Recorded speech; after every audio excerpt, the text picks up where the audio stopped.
What's up, you guys? Raf Instinct here, rapper, songwriter, and music producer. Today, I want to show you guys my personal DAW song creation templates. I have an EP getting mixed and mastered at the moment, and I figured it'd be great to show you guys a little bit more of the behind the scenes stuff so those of you guys who end up listening to the final product have an idea of how it's made. Come check me out. All right, first things first, the purpose of a template is to speed up and make more seamless your workflow. As you can see here in my little folder, I have a podcast template, a track testing session template, and also two recording templates, which are this Logic Pro one right here and this Pro Tools one. For the most part, if not completely, the Pro Tools one and the Logic Pro mirror each other. I created a template for both of those DAWs just so I could work faster in either one of them if I ever choose to work in one as opposed to the other on a given day. But let's go with Logic Pro right now because that's my primary DAW of choice. So moving forward, let's go ahead and fire this guy up. And bam. So, of course, your template is going to be tailored to your genre of music, the kind of instruments or sounds you're going to be recording, and many other factors that are going to be specific to you. For me, because I am a keyboard player, I do use my Casio keyboard, which is under my bed to my right, as a MIDI controller to trigger VSTs. I have 4 VST tracks right here at the top: lead, accompaniment, bass. Essentially, for those who don't know, those are the different frequency ranges for a song. Lead is going to be the highest pitched, typically between 500 hertz and 1000 hertz. Accompaniment is going to be your middle range, which is between 100 hertz to 500 hertz.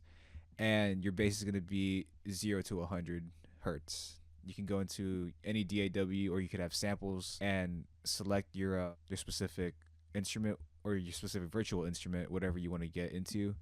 And then right here, in case I want to chop samples, like let's say, for example, I get a sample pack from Splice or Native Instruments, or Avid does a sonic drop and they have a 2-bar or a 4-bar loop that I want to cut down.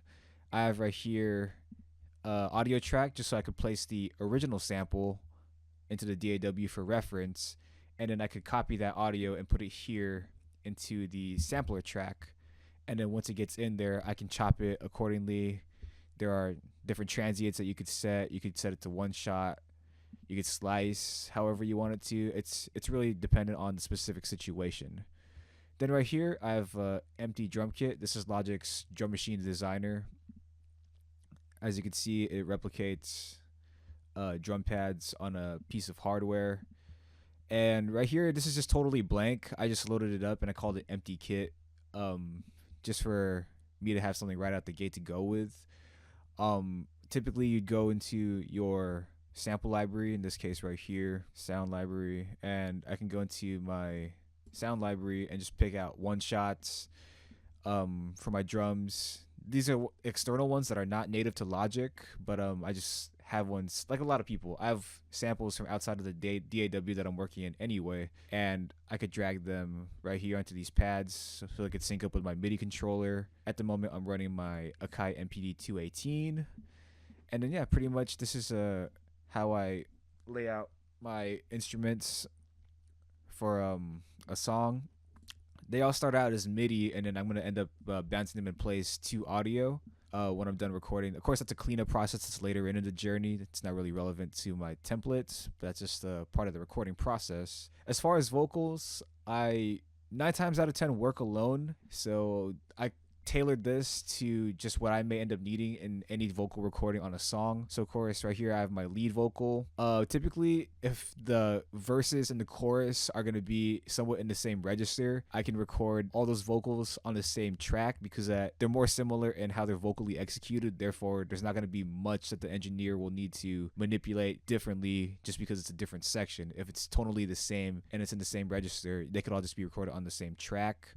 If I do have a lead vocal that is different, depending on the section, i.e. the verse is different than the chorus or the chorus is different than the bridge, then I'll separate the lead vocal by section. So for example, I might have one that says Vox, verse lead, then another track that says Vox, chorus lead, or whatever section it may be that's different. And then I'll record them on 2 different tracks just so the engineer has more flexibility to manipulate them when mixing and mastering. That's always a plus to give them that flexibility. Unison 1 and 2, essentially it's just used for stacks or doubles.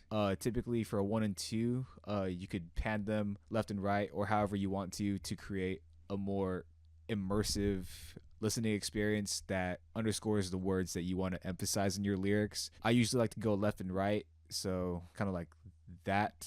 Just for my own personal reference, of course, I end up undoing the panning settings when I send it to my engineer, but that's just an idea of how you could make things wider and thicker for the final product. I'm not much of a singer, full disclosure, but I do have a track for the times that I do need it called Vox Octave Below. So if I'm singing a chorus or singing a part of my verse or whatever lyric section, if I'm singing and I want to go an octave below just to create a little bit more warmth and something deeper underneath the lead vocal, I can always execute that right here as a supplemental layer. Or same thing right here, octave above. If I want to have something more high pitched, something more attention grabbing, something more dynamic perhaps, then I could also record an octave above. It really all just depends, guys. And then sometimes these two walk hand in hand, background and ad libs. I know sometimes the octave below and octave above can be considered or are considered the background. However, I just created an extra track on the off chance that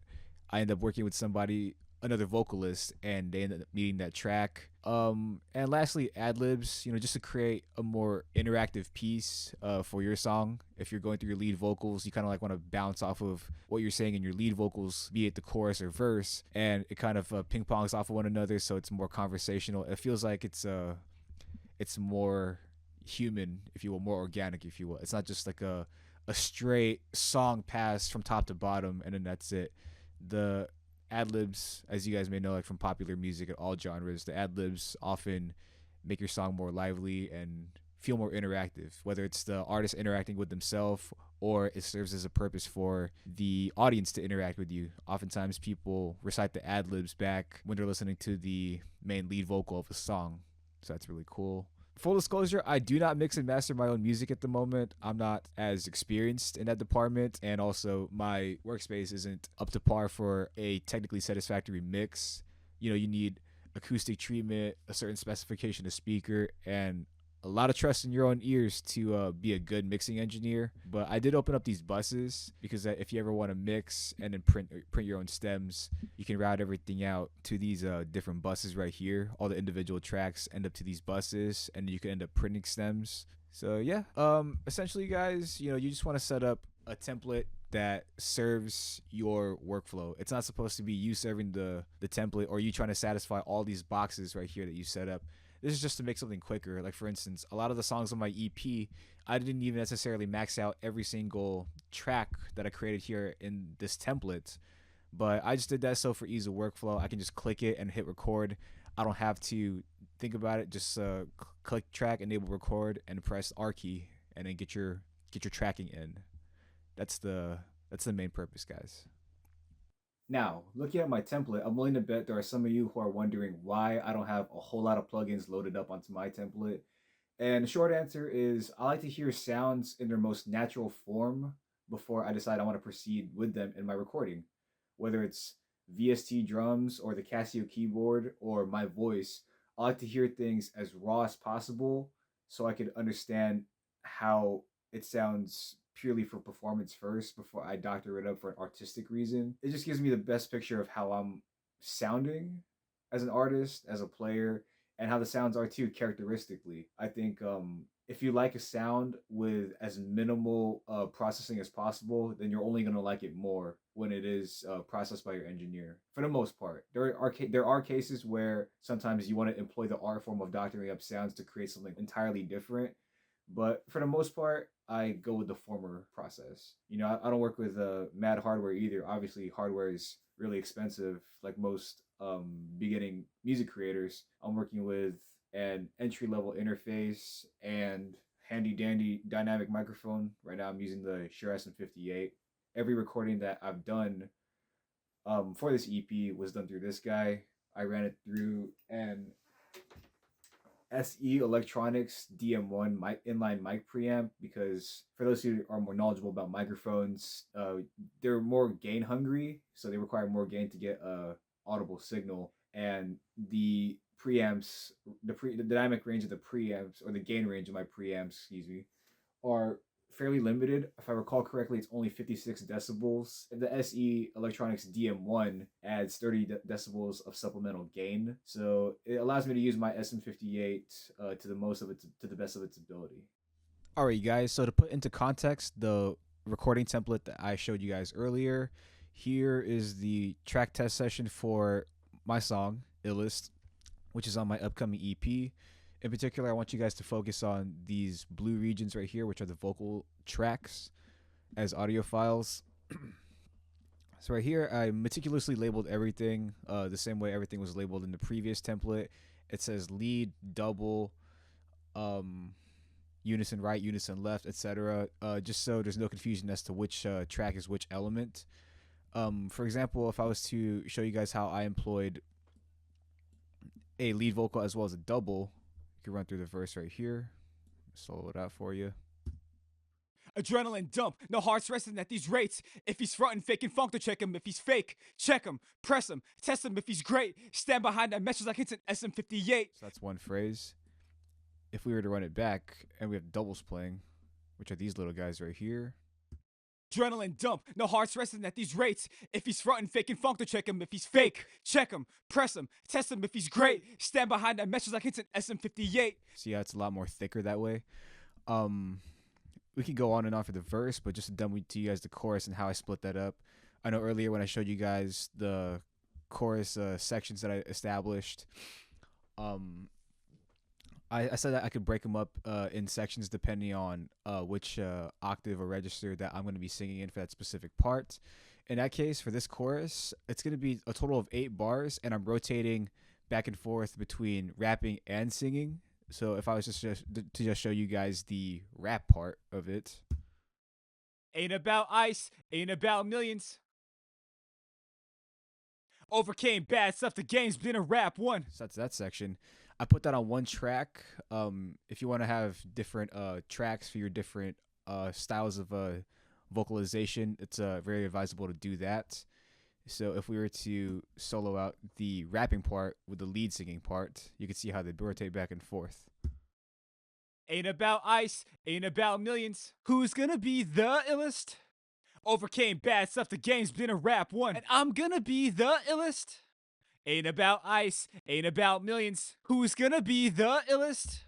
Just like that, guys. So those two are the lead vocals, as you can see they're labeled right there. If we were to factor in the doubles for the rapping part, this is how it's gonna sound. Ain't about ice, ain't about millions. Who's gonna be the illest? Overcame bad stuff, the game's been a rap one. And I'm gonna be the illest. Ain't about ice, ain't about millions. Who's gonna be the illest?